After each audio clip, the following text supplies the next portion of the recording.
Tapos na raw ang ilang buwang fact-finding investigation ukol sa Statement of Contributions and Expenditures or SOSE ni DDS Senador Rodante Marcoleta. Dahil dito, tinitingnan na di umano ng Commission on Elections Political and Finance Affairs Office kung nilabag ni Marcoleta ang disclosure rules sa kanyang 2025 Election Spending Report. Hindi naman sinabi ng COMELEC kung kailan nila ilalabas ang kanilang resolusyon.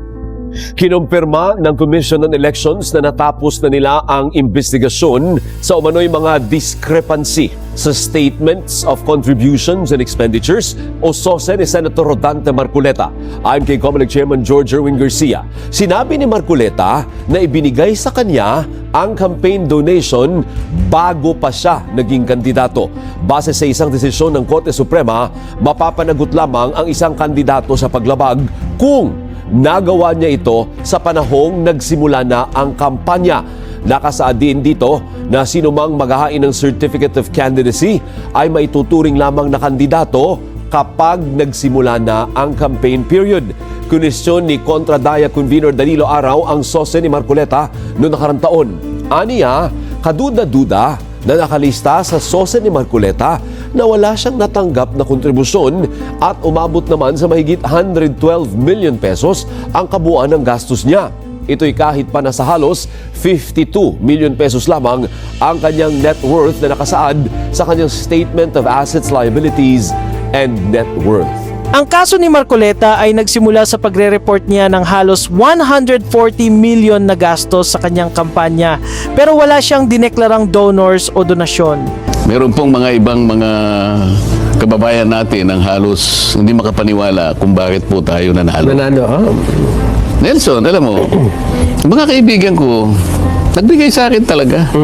Matatanda ang sinabi ni Marcoleta sa kanyang mismong DDS TV show sa Net25 na sinabihan daw siya ng kanyang mga donor friends na gawin na lang silang anonymous. Tila sinasabi ng senador na hindi niya maaaring sundin ang nakasaad sa batas dahil ito raw ang hiling ng kanyang mga kaibigang donor. Alam mo, pakiusap lang nila, isa lang. Tanggapin mo ang tulong namin sa iyo. Okay. Congressman ako noon Kung kami po ay naniniwala na karapat dapat kang makarating sa Senado. Tanggapin mo ang halagang to. Marami sila. Isa lang ang kanilang pakiusap sa akin. Ano po yun? Sana wag mo na kaming i-disclose ang identity. Samantala, ito mismo ang klaseng pagmamanipula at hindi pagsunod sa batas na gustong sugpuin ni Pasig Mayor Vico Sotto sa kanyang demanda laban sa naging katunggalin niyang si Sara Diskaya. Hindi man binanggit ni Sotto ang pangalang Marcoleta pero malinaw na isa siya sa mga pinaparinggan ng alkalde ng Pasig City. Sa akin po, hindi na lang ito tungkol kay Diskaya lamang o sa team nila. Para sa akin po, ito po ay statement na sa lungsod ng Pasig, dapat sumunod tayo sa batas. Darating ang barangay elections ngayong taon. Diba? Mensahe to sa mga nagnanais maging kapitan, kagawad. Sumunod kayo. Ganun din, pagdating ng 2028, kahit sino pwedeng tumakbo. Basta eligible, basta qualified. Pero sumunod kayo sa batas at kung hindi, gagawin namin ng bahagi namin para managot kayo. Yun lang naman ang pinakamensahe po rito.